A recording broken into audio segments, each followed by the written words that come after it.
My guest at this time is the MLW COO and head of talent relations. It's our good friend MSL. MSL, welcome to the Wrestling Inc. Daily. My man, it's so good to be here. Wrestling Inc., I think the most credible site there is when it comes to wrestling news.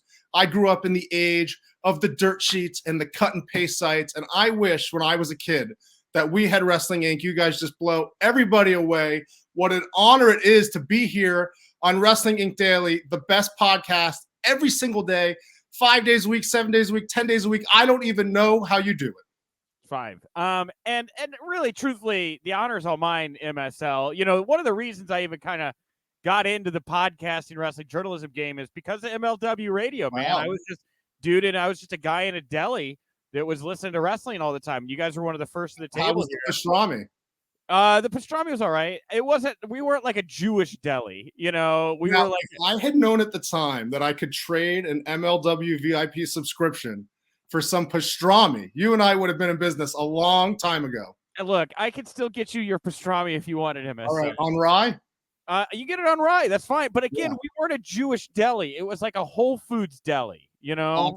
Gotcha. But just knowing I could have been giving you big scoops for years for sliced meats, and we didn't arrange this. This is an outrage. I'd have gone scoop for scoop. We got our coleslaw. We got our pot salad. Scoop for scoop. We'll do it. Scoop for scoop. You want a little cranberry quinoa? I do. I got you a scoop right here. I do. Anyway, all right. What a time that was. No, in that time, it's been great. I miss Wale Mania. I had a great run there. I think I went to every single one of those until the pandemic, of course, came along and kiboshed all the live event stuff. You guys have been wonderful to me over the years. I really enjoyed watching you guys grow. How long has it been since MLW relaunched? 5 years at this point? Yeah, we're coming up on end of 2017 is when we had what was supposed to just be one event. I remember. Just a one-off, and it was so well received. And you know, before we knew it, we had a TV deal and off and running. So yeah, it's been going on a few years now, and way better than we could have ever expected. And just full thanks to the loyal fans out there. Some of whom remember the old MLW, some of whom have discovered us for the first time, but we're all one big happy family. Well, I'll get it out of the way up top here. Obviously, the big news with MLW right now is this antitrust lawsuit that you guys appear to have filed against WWE. I don't know if you wanted to comment on why you all felt compelled to have to take such a big move like this against WWE. In my opinion, the big news is the huge announcement that I'm making in Dallas on January 21st, and we'll get into that. But I know there was some interest. Obviously, I can't comment on pending litigation, but I will say, in vague generalities, I've seen some of the comments on social media, saying it would take balls to do something like this. I can't comment on another man's genitalia, but for me personally, my balls are as big as a pig, and not the pig's balls, the entire pig. So we are very comfortable right now. Okay, it's like a Peter Frampton concert. You know, a lot of people took notice that WWE is all of a sudden opening that forbidden door. They gave a head nod to Impact Wrestling here, bringing out Mickie James. Do you think that this has anything to do with them kind of maybe reacting to the grenade that you guys lobbed their way with this? I've seen that speculation. I read like everyone else. I don't want to speculate on anything like that. Obviously, it's pending litigation. It's not my place to speak on that kind of thing. All I'll say, in any lawsuit there has ever been, eventually the facts will speak for themselves, and just let the process play out. Do you want to respond at all? I don't know if you saw what Joey Janela said. I did see that. Yeah, I didn't know if you wanted to take a moment here to say anything, or if you would choose to pass on that. Well, I mean, I did see him say something. He's just trying to look out for young wrestlers. Is he looking out for young wrestlers when he's drinking at shows and giving them concussions? I wonder about that. But also, I think there's a lot of false info out there. I have personally scouted, negotiated, and signed every single wrestler in MLW. So if anybody wants to complain about a contract, you come to me. And the outdated info that is used to criticize us is early contracts from 5 years ago when we had 300 fans in a nightclub in Orlando. And you take a guy like MJF, who I discovered. I found him wrestling in a bar for $20. MLW wasn't even back yet. And I knew this was going to be one of the big stars we brought in. He's making $20. I can afford to give him 100. I'll make him a TV star. His talent will speak for itself. And if he goes on to other things, congratulations, golf clap on the way out. Now, what's not publicly known, because it's nobody's business, is that when he did start to click on the level that we knew he would, and as we started to grow, even though we weren't contractually obligated to, we started paying him 5, 6, 7 times what was in his contract because he had moved himself up the card. But that's nobody's business but mine or his, or the company's or his. So I think Joey Janela, who is a corporate sellout, who has massive heat in AEW because he's unprofessional, he desperately wants to go to WWE. So he's kissing the ass of billionaires. He doesn't care how many wrestlers get screwed over, have opportunities taken away. If he wants them to make more money, companies have to grow so they can pay more money. So he's basically rooting for other companies to shrink and then have to pay less money. So he's a hypocrite. He's a poser. And that's really the real deal on Joey Janela. And so is what he said about the relationship between GCW and MLW breaking down, is that accurate? There's never been a relationship because I've reached out many times. I'd like there to be friendly terms with everybody. Yeah. They're not interested. They've decided to interfere with us. They've decided to be hostile towards us. They want us to build stars while they criticize us and then go use those stars. So the offer has always been out for everybody to get along, but they want the bad boy image, so they need an enemy, right? So they unfairly paint us as an enemy. Wrestling fans want to watch wrestling. Right. If you lie to them about contracts, if you lie to them about behind-the-scenes stuff, if I take the high road and say nothing, the lies go unchallenged. And so I think people have a very unfair view of us. That's very, very fair, very reasonable. What up? So kind of flip it back to WWE real quick before we go off into the weeds here with all the MLW stuff. Right. Like they're making a lot of, weird, or I guess they're making a lot of moves. I won't classify them as weird. They're making a lot of moves right now to restructure the way their business is done. What do you think about the kind of approach WWE is now taking towards developing its talent and kind of pushing its product forward? No, I mean, I don't want to speculate on the reasons. All I'll say, I've been in this sport basically my whole life at this point. I want everybody to do well. I want everybody to get along. If people look at my family history, my great-grandfather was the Prime Minister of Canada, and he was one of the founders of the United Nations. His signature is on the founding charter of the United Nations, bringing people together. I've always been about bringing people together. And I think sometimes to the public, who behind the scenes is really being friendly and unfriendly can be misleading if you're just judging based on what's going on in the public eye. Yeah, and so with part of what WWE is changing up, man, there's a lot of free agents on the market right now between that and Ring of Honor. Do you see that as like a benefit for MLW right now, or is that become an issue when you have so much talent to kind of choose between and you have to play politics and egos? Like, what do you think about having this much talent available? Well, I mean, if you look at MLW, we have a reputation for finding guys first. We've always had that reputation. People go to MLW to become stars. And certainly, if there's established stars that hit the market, we're going to be interested in that as well. But our bread and butter has always been undiscovered talent coming in, overlooked talent. For whatever reason, people can speculate what the reason is. How can a wrestler be so good and nobody will give him a chance? Is it his background? Is it his appearance? What is the reason? I don't know. But in MLW, I do know the cream rises to the top.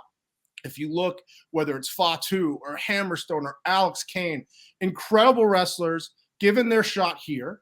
And I think the fans should applaud what we're about, which is giving fair chances to everybody. You guys did pick up EJ and Duca, the judge. How is talent? Love him. How has it been getting to kind of finally give that guy a platform and help to kind of mold and shape him now for national television? Yeah, sky's the limit for him. Again, I don't understand why he didn't have more opportunities other places in the past, but that's what Major League Wrestling is all about. It's a fusion of styles. It's a fusion of personalities and cultures, and giving everyone a chance to just go show what you can do. Like, if you look at my situation, January 21st in Dallas, I'm going to unveil my newest signing, right?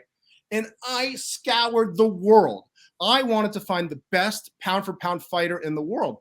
I had thousands of video submissions from independent wrestlers. I went everywhere. I went to the Everglades and scouted alligator wrestlers. I went to the Middle East and scouted snake charmers. I went over to Asia, sumo wrestlers. I was willing to consider anyone. Nothing was off limits. And I did find, thankfully, and I can't wait to unveil him on January 21st, the best pound for pound fighter in the world. This guy is going to blow your mind. Millennia from now, when the archaeologists are digging up the fossils, the most impressive thing they find is not going to be a woolly mammoth or a brontosaurus. It will be the man that I unveil in Dallas, and get those tickets at MLWDallas.com. So is it going to be somebody we've seen on our TV recently, or is this going to be the greatest undiscovered talent in the world, pound for pound, the best fighter, bar none. I don't care about Canelo or Terrence Crawford or any of those guys. Pound for pound, this is the best fighter in the world, and I am just so excited to bring him to MLW. Well, are there any other known or bigger name free agents out there right now that you particularly would like to have? There might be some that have already agreed to come in. We'll have to, I can't spoil it. I'm a big anti-spoiler kind of guy. So we'll have to see who's coming in, but there's definitely surprises on the horizon. Well, you talk about rubble. Let's talk about the temple, right? As MLW Azteca, I was taking it in this morning. Man, I was talking with the PR rep, Sean Graben, just before you connected. And, it's really something to see an authentic lucha product being presented. I mean, this thing is in Mexico. You have Mexican fans. You do have English commentary. So why the decision to do MLW Azteca? Like, why did you all feel this was the right time to jump on a project like this? Well, number one, you got to give credit to Cesar Duran, right? Great thinker, great promoter, knows how to generate interest. One of the most vicious and sadistic guys I've ever known, and one of the most handsome, I'll point out, as I try to score brownie points with him. But for me personally, every time we've gone to Mexico, we've had such a great time. The fans are so enthusiastic. They're so excited to see MLW's top stars against the top luchadors in Mexico. So I think it was a natural to go over there and have more events there than we've had in the past. I think if you look at the numbers for MLW Azteca, they're through the roof. So it's been very well received, and I'm sure we'll go back there again. Yeah, so this is it has a very similar look and feel, obviously, with Cesar there, to Lucha Underground. How much of that legacy and that style are you all hoping to carry on, I guess, with MLW? I don't know that it's carrying on anything specific from things in the past, but I do think clearly there's an appetite for authentic lucha libre, and right. I do think, at least for me, coming up as a wrestling fan, being interested not just in domestic territories but Japan and Mexico, you want the real deal, right? You don't want some guy out of the backyard that just throws on a lucha mask. You want authentic luchadors, and if you look at the MLW roster, which is so varied, when we bring talent over from All Japan, when we've worked with AAA or the Crash, we want as much authenticity in wrestling as we possibly can bring. There's been speculation in the past that pro wrestling at times has not been completely authentic and on the up and up, right? We've all seen the rumors, God forbid, of throne fights, but anything that we can bring that is as authentic as possible, that's what we want to do. Yeah, and it's cool watching it because, like, Mil Muertes obviously is a name a lot of people know. Yeah. But Psycho Clown, man, to see that reaction, the connection he has.